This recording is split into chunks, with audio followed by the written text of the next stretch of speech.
জাহান্নামীরা বলবে যে চার কারণে জাহান্নামে আসছে। এক নম্বর কারণ হলো ক্বালু লাম নাকু মিনাল মুসাল্লিন, দুনিয়াতে থাকতে কি ছিলাম না, মুসল্লি ছিলাম না। অর্থাৎ দুনিয়ার জমিনে থাকা অবস্থায় বন্ধু আজান হয়ে গেলে, মসজিদে আজান হয়ে গেলে বন্ধু নামাজে চলে যাইতো। আমি চার দোকানে বসে অন্য অন্য জায়গায় বসে এভাবে আড্ডা দিতাম, কিন্তু মসজিদে যাইতাম না, নামাজ পড়তাম না। এক নম্বর কারণ জাহান্নামীরা বলবে ক্বালু, তারা বলবে লাম নাকু মিনাল মুসাল্লিন, দুনিয়াতে আমরা মুসল্লি না থাকার কারণে, নামাজ না পড়ার কারণে আজকে জাহান্নামী হয়ে গেছি। নাউজুবিল্লাহ। ওয়ালাম নাকু নুতঈমুল মিসকিন ওয়া কুন্না নাখুযু মা'আল খায়িদ। আন আবি হুরায়রা রাদিয়াল্লাহু তাআলা আনহু قال قال النبي صلى الله عليه وسلم سبعة يظلهم الله في ظل يوم لا ظل إلا ظله أمام عادل وشاب نشأ في عبادة الله ورجل قلبه معلق بالمساجد ورجلان تحابا في الله اجتمع عليه وتفرق عليه أو كما قال عليه الصلاة والسلام. اللهم صل على محمد وعلى آل محمد كما صليت على إبراهيم وعلى آل إبراهيم إنك حميد مجيد. اللهم بارك على محمد وعلى آل محمد كما باركت على إبراهيم وعلى آل إبراهيم إنك حميد مجيد. رہے میرے مسکن، رہے میرے مسکن حوالی کعبہ، بنے میرے مدفن دیار مدینہ، بلغ العلا بکمالہ کشف الدجى بجمالہ حسنت جميع خصاله صلوا عليه وآله.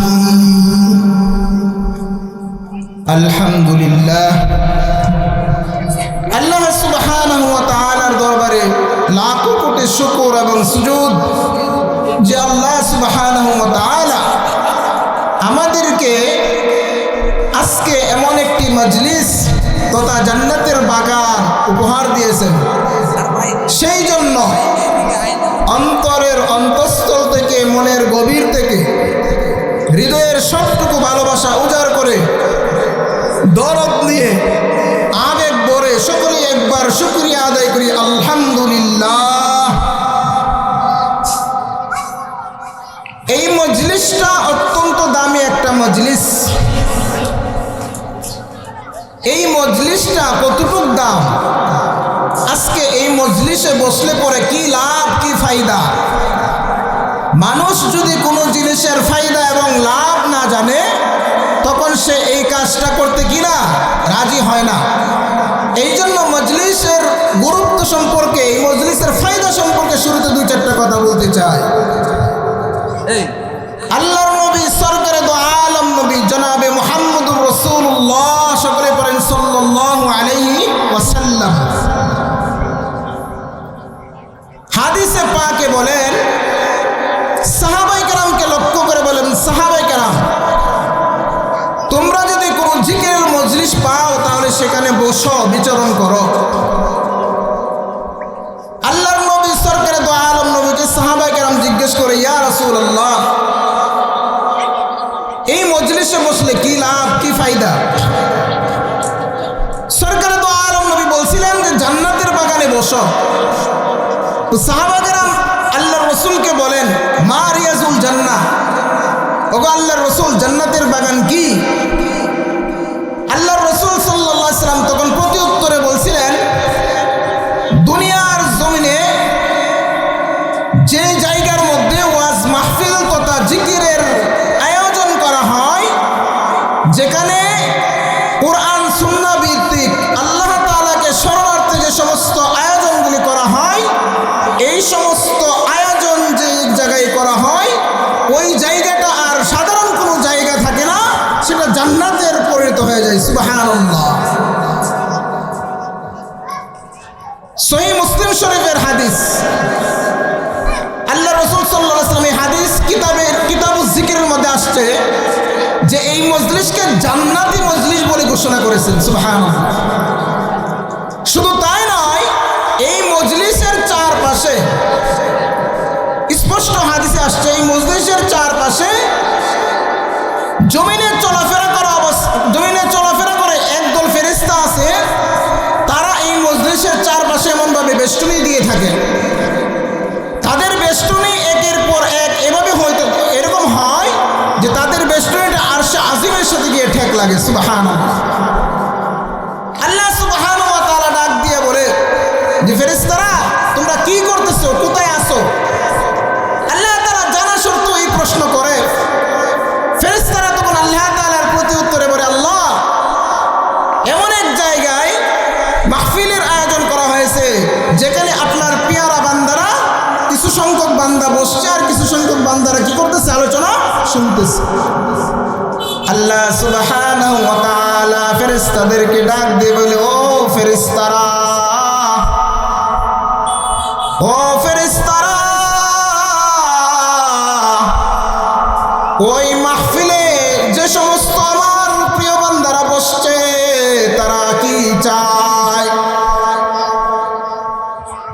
ফেরেশতারা তখন আল্লাহ তাআলার সাথে কথোপকথনের মাধ্যমে আল্লাহ তাআলার কাছে এই মেসেজ প্রেরণ করে, আল্লাহ, এই মাহফিলে আগত সমস্ত মানুষরা জান্নাত চায়, জাহান্নাম থেকে মুক্তি চায়। রব্বুল আলামিন ফেরেশতাদের সাথে কথোপকথন করে, ও ফেরেশতারা, যে সমস্ত বান্দারা এখানে বসলো, জান্নাত চাইলো, জাহান্নাম থেকে মুক্তি চাইলো, তারা কি আমার জান্নাত দেখছে নাকি? বাবাজির আমার, ভাইয়ের আমার, কথাগুলি লক্ষ্য করে শুনবেন। ফেরেশতারা প্রতি উত্তরে বলে, আল্লাহ,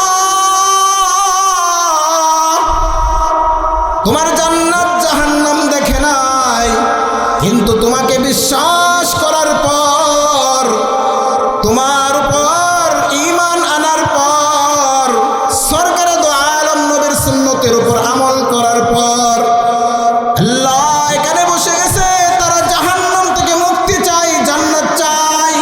আল্লাহ তাআলা ফেরেশতাদেরকে ডাক দিয়ে বলে, ও ফেরেশতারা, তারা আর কি চাই? ফেরেশতারা আল্লাহ তাআলার প্রতি উত্তরে বলে, আল্লাহ, তারা তোমার রহমত চায়, তোমার গজব থেকে পানা চায়।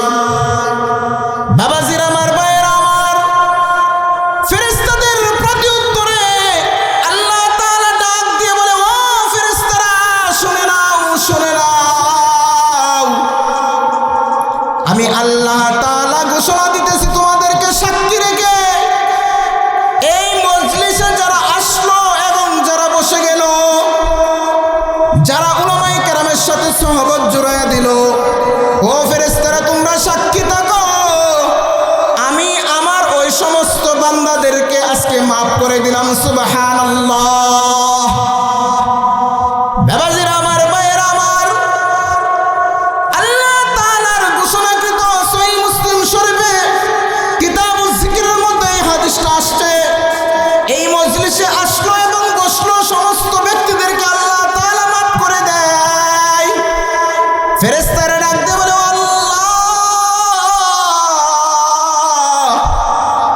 তোমার কিছু সংখ্যক পাপী বান্দারাও এখানে আসার পর বসে গেছে, তাদেরকেও কি তুমি মাফ করে দিয়েছো? রব্বুল আলামিন বলে, আমি রহমান, আমি রহিম, আমি দয়ালু। যারা আমার পবিত্র বান্দাদের সাথে তাদের অপবিত্র কলবের জোড়া লাগায় দিল, আমার রহমান নামের খাতিরে তাদেরকেও আজকে আমি মাফ করে দিলাম। সুবহানাল্লাহ। বাবাজিরা আমার, ভাইয়ের আমার, কথাগুলি দিল দিয়ে শুনবেন। হাকিমুল উম্মত মুজাদ্দিদুল মিল্লাত শাহ আশরাফ আলী থানভী রাহমাতুল্লাহ আলাইহি বেহেশতে জিয়ারের মধ্যে ছোট্ট একটা ঘটনা উল্লেখ করেন। ঘটনাটা হলো এমন যে এক চোরাই, তার কাজ হলো চুরি করা। সে যখন চুরি করতে বের হলো, রাস্তা দিয়ে যাইতেছে, রাস্তা দিয়ে যাওয়া অবস্থায় দেখতে পেল এমন একটি মাহফিলের আয়োজন। চোরাই এবার চিন্তা করলো, রাত্র যখন গভীর হয় তখন চুরি করে মজা পাওয়া যায়, যেহেতু এখন রাত্র গভীর নয়, তাহলে আমি এই মাহফিলে কিছু সময় দেই। এবার চোরাচুরি চিন্তা করে এই মাহফিলের মধ্যে যখন এসে বসে গেল, মাহফিলের আলোচনা করে আর সমস্ত মানুষরা কান্না করে। আল্লাহ তাআলার ভয়ে সমস্ত মানুষের চোখ দিয়ে ঝর্ণার ফুটার মতো পানি প্রবাহিত হয়। ও বাবাজিরা আমার, ভাইয়ের আমার, চোরা এবার যখন মাহফিলের প্যান্ডেলের মধ্যে বসে তাদের সাথে একত্রিত হয়ে গেল, আল্লাহর ওলি বেহেশতে জিয়ারের এই ঘটনার মধ্যে লিখতেছেন, চোরা এবার ওই মানুষদের সাথে বৈশা সেও কান্না শুরু করে দিয়েছে। দীর্ঘক্ষণ আলোচনা শোনার পর চোরা এবার মনে মনে চিন্তা করলো, এখানে তো বসে থাকলে আমার চলবে না, আমি চলে যাই, আমার কাছে চলে যাই। রাস্তা দিয়ে যখন যাই, কিছু দূর যাওয়ার পরে একটা খেজুর গাছের নিচে বসে চিন্তা করে কোন জায়গায় আজকে আমি চুরি করতে পারি। চোরা এবার মনে মনে চিন্তা করতেছে, ওই খেজুর গাছের উপরে ছিল পাকা পাকা খেজুর। কিছু পাকা খেজুর যখন একটা পাখি এসে তার ঠোঁট দিয়ে নিয়ে অপর একটা গাছে নিয়ে যায়, কিছুক্ষণ পর পর যখন পাখি এই কাজ করতেছে, তখন চোরার মাথার মধ্যে অথবা আশেপাশে কিছু খেজুর পড়ে। চোরা এবার লক্ষ্য করে দেখলো একটা পাখি অপর একটা গাছ থেকে এসে খেজুর এখান থেকে ঠুকুর দিয়ে অন্য গাছে নিয়ে যায়। চোরার মনে কৌতূহল জাগলো, কি কারণে পাখিটা এমন করে। চোরা এবার এখান থেকে উঠলো, ওইটা ওই মরা খেজুর গাছটার মধ্যে যখন উঠছে, ওইটা উপরে দেখে যে ওই মরা খেজুর গাছের ভিতরে একটা গর্ত, এই গর্তের মধ্যে একটা অন্ধ সাপ বসবাস করে। অন্ধ একটা সাপ ওই গর্তের মধ্যে বসবাস করতেছে। পাখিটা এখান থেকে একটা করে খেজুর ওই অন্ধ সাপের জন্য নিয়ে যায় এবং ওই গর্তের মধ্যে গিয়ে অন্ধ সাপের মুখে খেজুরটা ছেড়ে দেয়। এই খেজুর খেয়ে খেয়ে পাখিটা এবার, এই অন্ধ সাপটা এবার বেঁচে আছে। বাবাজিরা আমার, ভাইয়ের আমার, চোরা এবার যখন গাছ থেকে নামলো, নামার পর সেজদার মধ্যে পড়ে যায়। সেজদার মধ্যে পড়ে যেয়ে আল্লাহ তাআলার সাথে কথোপকথন শুরু করে দেয়, ওগো আল্লাহ, দুনিয়ার জমিনের একটা অন্ধ সাপকে যদি তুমি না খাওয়া মারো নাই, তার রিজিকের জন্য তুমি একটা পাখিকে তার কাজে নিয়োজিত করে দিলা। আমি তো আশরাফুল মাখলুকাত, সৃষ্টির সেরা জীব, আজকে আমি তওবা করতেছি, জিন্দেগিতে আর কোনোদিন চুরি করব না। আমার জন্য তুমি হালাল পন্থার রিজিকের ব্যবস্থা করে দাও। সুবহানাল্লাহ। বাবাজিরা আমার, ভাইয়েরা আমার, আশরাফ আলী থানভী রাহমাতুল্লাহ আলাইহি এই ঘটনার শেষে এই কথাটাই বুঝাইতে চাইলেন যে কিছুক্ষণ পূর্বে যখন সে একটা ভালো মজলিসে বসলো, উলামায়ে কেরামের মজলিসে বসার কারণে তার সাথে যেতে উলামায়ে কেরামের সাথে একটা মহব্বত হয়ে গেল। আল্লাহ তাআলার কাছে এই বিষয়টা অনেক পছন্দ হয়ে যায়। আল্লাহ তাআলা ওই চোরের সমস্ত গুনাহ খাতা মাফ করে চোরকে ঈমান দান করে দেয়। সুবহানাল্লাহ। এই জন্য বাবাজিরা আমার, ভাইয়েরা আমার, আজকের এই মজলিস অত্যন্ত গুরুত্বপূর্ণ একটা মজলিস। কেউ দূরে থাকবেন না, সকালে সকালে মজলিসের মধ্যে চলে আসেন। অল্প সময়ের মধ্যেই আমি আমার বয়ানের ইতি টানবো ইনশাআল্লাহ। আমি আপনাদের সামনে যে আয়াত তেলাওয়াত করেছি, আল্লাহ রাব্বুল আলামিন এই আয়াতে বলতেছেন, মা সালাকাকুম ফি সাকার, মা সালাকাকুম ফি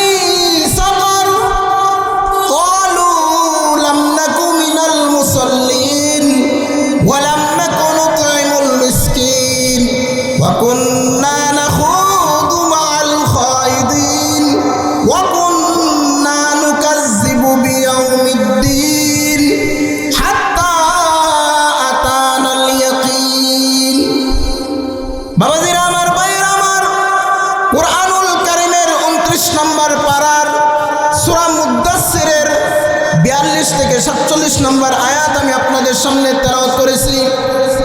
আল্লাহ তাআলা এই আয়াতে বলতেছেন, জাহান্নামীদের কথা বর্ণনা করতেছেন। এক শ্রেণীর মানুষ কাল কিয়ামতের ময়দানে 4 কারণে জাহান্নামে যাবে। কয় কারণে বাবা? 4 কারণে এক শ্রেণীর মানুষ কাল কিয়ামতের ময়দানে জাহান্নামে যাবে। তাফসীর ইবনে কাসির এর ব্যাখ্যা করেন যে 4 কারণে যে সমস্ত মানুষরা জাহান্নামে যাবে, আল্লাহ সুবহানাহু ওয়া তাআলা ওই দিন এই 4 শ্রেণীর কারণে জাহান্নামে যাওয়া ব্যক্তিদের সাথে কথোপকথন করবে। কথোপকথনটা কিভাবে? আল্লাহ রাব্বুল আলামিন সাকার নামক জাহান্নামীদের সাথে কথোপকথন করবেন। আল্লাহ তাআলা ডাক দিয়ে বলবে, মা সালাকাকুম ফি সাকার।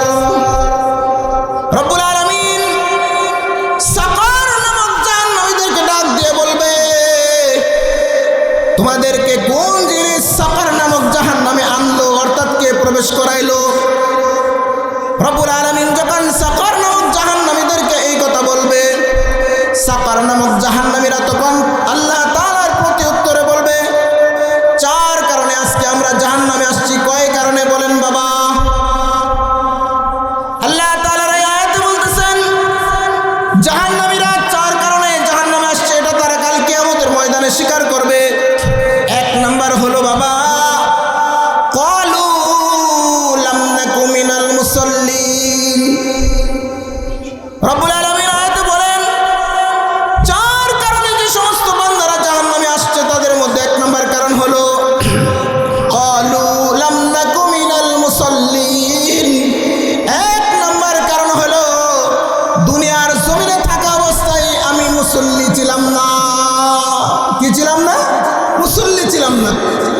কথাগুলি খেয়াল করেন। জাহান্নামীরা বলবে যে 4 কারণে জাহান্নামে আসছে। 1 নম্বর কারণ হলো ক্বালু লাম নাকু মিনাল মুসাল্লিন। দুনিয়াতে থাকতে কি ছিলাম না? মুসল্লি ছিলাম না। অর্থাৎ দুনিয়ার জমিনে থাকা অবস্থায় বন্ধু আজান হয়ে গেলে, মসজিদে আজান হয়ে গেলে বন্ধু নামাজে চলে যাইতো। আমি 4 দোকানে বসে অন্য অন্য জায়গায় বসে এভাবে আড্ডা দিতাম, কিন্তু মসজিদে যাইতাম না, নামাজ পড়তাম না। 1 নম্বর কারণ জাহান্নামীরা বলবে ক্বালু, তারা বলবে লাম নাকু মিনাল মুসাল্লিন। দুনিয়াতে আমরা মুসল্লি না থাকার কারণে, নামাজ না পড়ার কারণে আজকে জাহান্নামী হয়ে গেছি। নাউজুবিল্লাহ। 1 নম্বর কারণ হলো জাহান্নামে যাওয়ার কি? 1 নম্বর কারণ হলো জাহান্নামে যাওয়ার কারণ হলো লাম নাকু মিনাল মুসাল্লিন। আমরা দুনিয়াতে মুসল্লি ছিলাম না, অর্থাৎ নামাজ পড়তাম না। এবার আল্লাহ তাআলা বলতেছে 2 নম্বর কারণ বর্ণনা করবে, ওয়ালাম নাকু নুতইমুল মিসকিন। ও বাবাজিরা আমার, আল্লাহ তাআলা জাহান্নামীদের সাথে কথোপকথনের পূর্বে সাকার নামক জাহান্নামীরা এবার 2 নম্বর বর্ণনা করবে। 2 নম্বর কারণ হলো ওয়ালাম নাকু নুতইমুল মিসকিন। গরিব অভাবী মানুষদেরকে আমরা দুনিয়ার জমিনে দেখাশোনা করতাম না। নিজের টাকা পয়সা সঞ্চয় করে রেখে দিতাম, যাকাত আসলে পরে যাকাত দিতাম না। এরকম ভাবে অন্য অন্য ভালো কাজগুলি আমরা করতাম না দুনিয়ার জমিনে। ক্বালু লাম নাকু মিনাল কুননা নাখুদু মাআল খাইদিন। দুনিয়াতে থাকা অবস্থায় ভালো ভালো কাজগুলি করতাম না, নিজের সম্পদ নিজে গুছায় রাখতাম, কিন্তু মিসকিনদেরকে দেখতাম না। অন্য এক হাদিসে আছে আল্লাহ সুবহানাহু ওয়া তাআলা কিছু সংখ্যক বান্দাদেরকে ডাক দিয়ে বলবেন, ও দুনিয়ার জমিনের ধনী ব্যক্তিরা, ও দুনিয়ার জমিনের ধনী ব্যক্তিরা, আজকে তোমরা জাহান্নামে কেন আসছো? তারা এবার বলবে, আল্লাহ তাআলা দুনিয়ার জমিনের এই সমস্ত বান্দাদেরকে ডাক দিয়ে বলবেন, আমি ক্ষুধার্ত ছিলাম, আমাকে তোমরা খাবার দাও নাই। এরকম ভাবে আমি অসুস্থ ছিলাম, আমাকে তোমরা অসুস্থতার জন্য ওষুধ কিনে দাও নাই। ওই সমস্ত বান্দারা এবার প্রতি উত্তরে বলবে, আল্লাহ তুমি তো মহান মালিক, তোমার তো কোনো কিছুর অভাব নাই, তাহলে তুমি কিভাবে ক্ষুধার্ত থাকো? এই কথা বলার পর, এই কথা যখন ওই সমস্ত বান্দারা বলবে, আল্লাহ তাআলা ডাক দিয়ে বলবে, ও ফেরেশতারা, ও সমস্ত দুনিয়ার জমিনের মানুষেরা, ওই দুনিয়ার জমিনে যে সমস্ত গরিব দুঃখী মানুষরা ছিল তাদেরকে যদি খাবার খাওয়াইতাম,